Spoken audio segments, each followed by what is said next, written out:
I rode this electric BMX bike for 70 miles down busy highways through 7 towns in Louisiana, all for a cup of coffee. It was uncomfortable. Everything hurts. It's pretty bad. It's painful. A little dangerous. Maybe a little illegal. I don't know, I'm not a lawyer. But the real question is why? Well, for that, we have to go all the way back to the beginning. Look at this. Do you see this? See what's happening right there? I keep getting ads for this on my Instagram. It's called a Jackrabbit. The best that I can understand, it's like an electric bike, but it's a BMX bike. Yeah, I don't need this, but I've got the one wheel. I have the boosted board, but I don't own a bike. And this could be fun. Let's see here, Jack Rabbit. Okay, so there's two. You have the OG and then you have the XG. The OG is $1,000. The XG is $1,749.99. So probably $1,800 after tax and shipping. 20 miles per hour, 500 watt motor. Oh, it doesn't have pedals. Whoa, it's just got pegs. You just put your feet on it and just... That's so sick. 20-inch all-terrain tires. How far does it go? 20+ mile range. Dude, I could ride this to ride this to Ruston. Little did I know this thought from this exact moment would linger very closely in the back of my mind for the next 8 months. Fast forward several months, I make videos, enjoy the holidays, spend time with friends and family, but all the while lingering in my mind was the idea to ride this electric bike for what I thought was 20 miles. Then, late one January evening. Do you remember the electric bike thing I was telling you about, the Jackrabbit? Look, can you read that? Can you see that? I ordered it. So the bike shows up, and I'm riding it like a lot. But deep down, my heart wants to go west. So I start to formulate a game plan when I discovered a very commonly known fact. Ruston isn't 20 miles away. It's 37 miles away. Actually, no, here's another one, 35 miles away. And that's just one way. I could arrange for somebody to pick me up, but that kind of defeats the purpose. All right, 35, that's 35 times 2 is 70. 70 miles. The bike does 20 miles. This is a problem. Okay, back to the drawing board. Not even gonna lie, this took the wind completely out of my sails. But then I remembered on Jackrabbit's website, they've got these Mondo batteries called Range Buster batteries, and they give you 24 miles per battery. So if I get 2 of those batteries, that gives me 48 miles of range. And then if I pair that with the 2 standard range batteries that came with the bike, that gives me 68 miles of range. So yeah, we're back in business.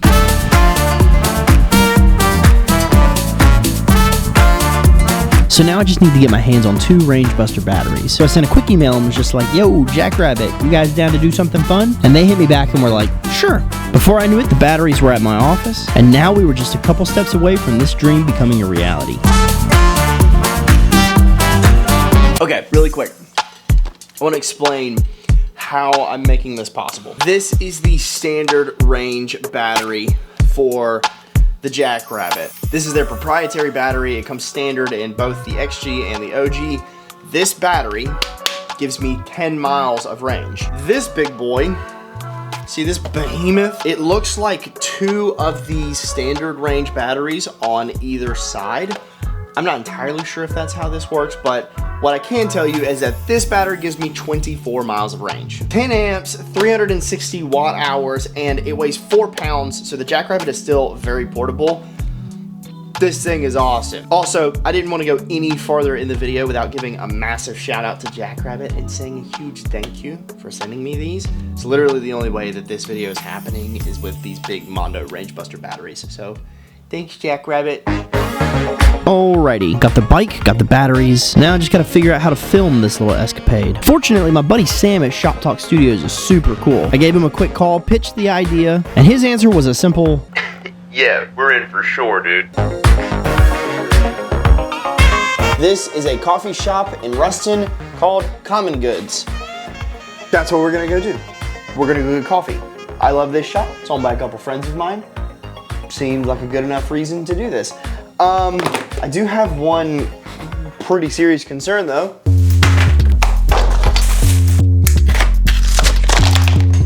Oh.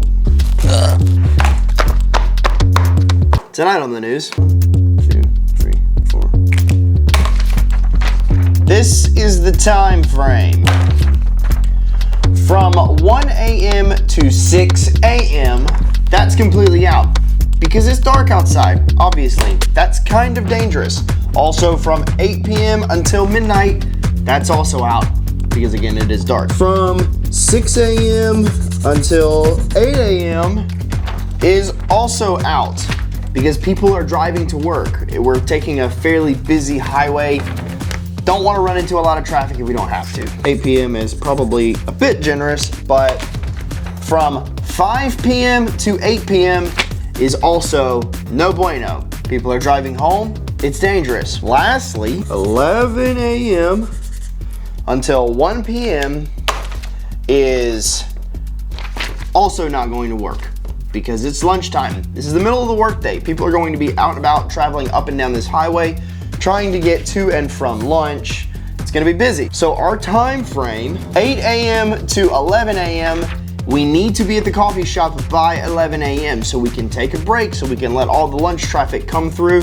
Then we pick up and we continue from 1 p.m. until 5 p.m. That's stressful. But this seems like the best solution to us not running into a ton of traffic. I don't want to get hit by a car. I don't want to hold up traffic. I don't want to make people mad. We got to do this. We got to stick to this. So with only a couple days left, I need to make one final preparation. I like the seat that came with the Jackrabbit because it's nice and sleek, but it is extremely, just a super mega, I can't think of words. It's very uncomfortable.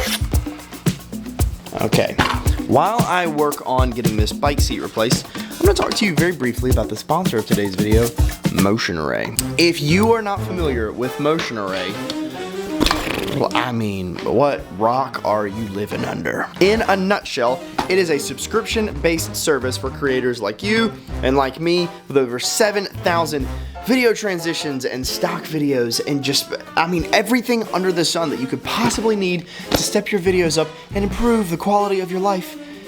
They got it. One of my favorite things about Motion Array is, God, that is really on there.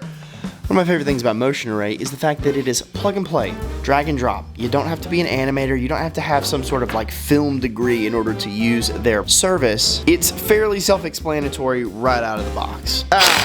Okay, that's not gonna work. Another fan favorite when it comes to Motion Array is their plugins. Basically, you just download the Motion Array hub, you add that to whatever your video editing suite of choice is, and now instead of having to go to the website, you can access all of the effects and everything you need from right there inside your effects panel. A feature like that is very small in the grand scheme of things, but it definitely makes a difference in my workflow because I don't like having to exit Premiere Pro anytime I need a video effect or a transition or whatever. I like that it's just right there in the side panel. It's just, it's little things like that. With Motion Array, you can either get an annual subscription or a monthly subscription. The annual subscription is slightly cheaper, but regardless of which one you choose, you have full access to everything on Motion Array's platform. So if you use the link in the description of this video and you sign up for an annual subscription with Motion Array, you get $50 off of any annual subscription, which helps lower that price just a little bit more, and that's fantastic. Who doesn't like to save money? Everybody likes to save money, and you can save $50, and that's, I mean, that's quite a few coffees. Speaking of which. So thanks so much to Motion Array for sponsoring this video. You guys are amazing. You made a fantastic product. Everybody likes it, including myself. Here's to you guys. Okay. I really hope this seat is comfortable.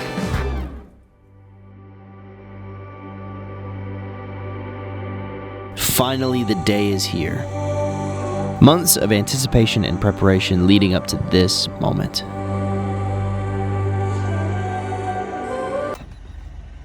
Hey! Those are some shorts. So we met up at 7:30 to go over the plan and try to ensure everyone's safety. Also, we needed to mount my cool new sign. Any promotion is good promotion. Things were going pretty smoothly until...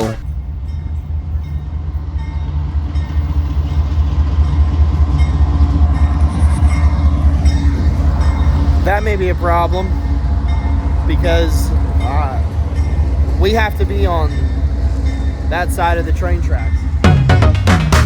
This, along with a couple of other complications, delayed us leaving until 9 a.m., an hour behind schedule. This worries me because I didn't get a chance to check the tires before we left, and I don't have a way to change one while we're on the road. Also, I forgot to put on my helmet. Oh, I need my helmet.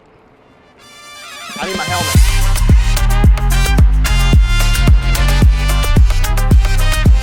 At this point, it's starting to occur to me that the roads are slightly busier than I was expecting. But at the same time, everybody seemed surprisingly cool with the fact that a grown man riding an electric BMX bike was holding up their morning commute.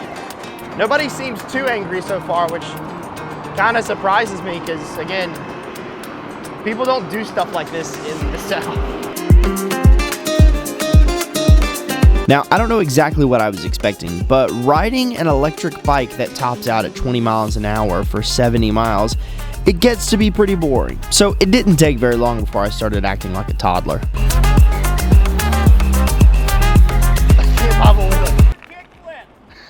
Do a kick flip. On the road again. I can't wait to get on the road again. Something, something. I don't know the rest of the words. I don't think anybody knows the rest of the words of that song. Hi, horsies. So before long, we had made our way out of the city and into the country, cruising down Highway 80 at a cool 20 miles per hour. And the locals freaking loved it.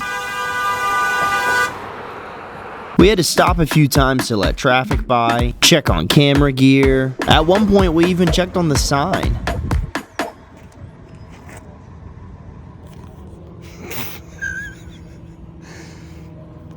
That's no idea.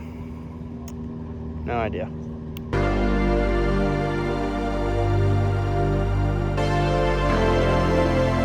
The next 20 miles of the journey were fairly uneventful, with the exception of this one incident involving a freight train.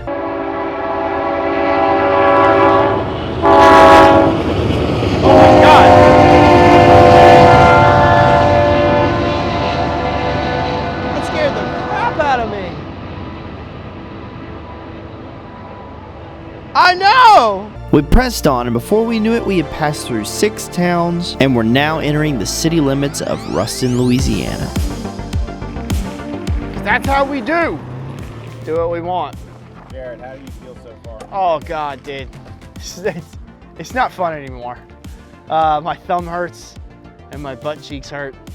But my headache's gone. Do you remember the time frame I talked about at the beginning of this video? Our goal was to get to Common Goods at 11 a.m. Instead, we're arriving at 1:35 p.m. So as it stands, we are 2 hours and 35 minutes behind schedule, which may not seem like a problem right now, but will most likely be a problem when we get back to Monroe. But that sounds like a problem for future Jared. Current Jared wants to enjoy his coffee, That was so stupid. then cruise into downtown and enjoy a little lunch. Now, as much as I'm enjoying my quesadilla and hanging out with my friends, we've really got to get back on the road. We have to trek this same 35 miles back home, not to mention people are about to start getting out of school and work. So if we want any hope of getting home and dealing with the least amount of traffic, we've got to leave now.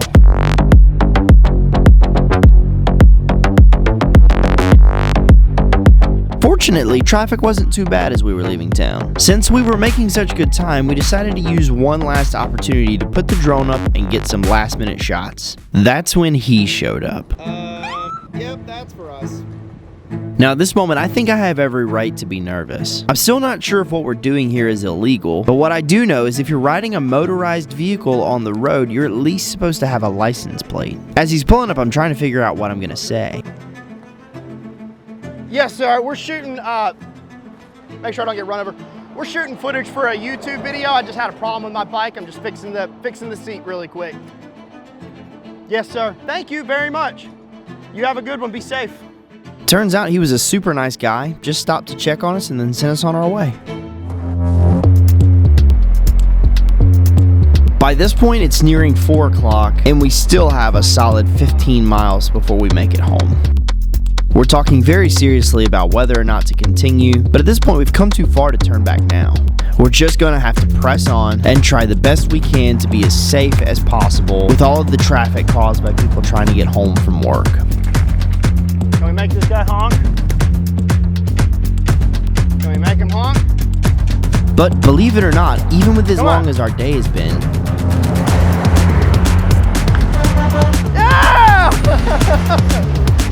we're still managing to have fun. 3 miles from home and we had another close encounter with a police officer.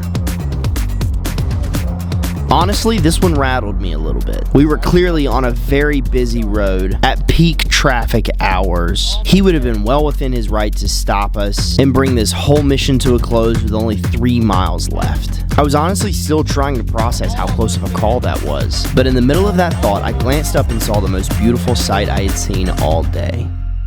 Home.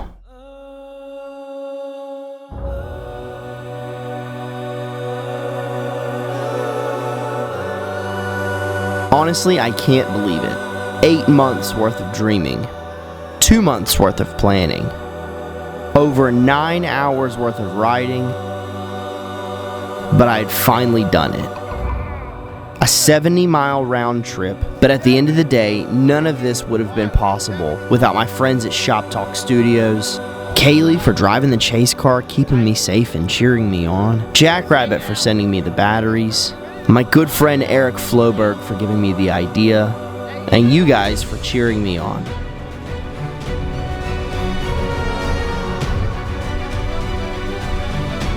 Now I just gotta figure out where we're going next.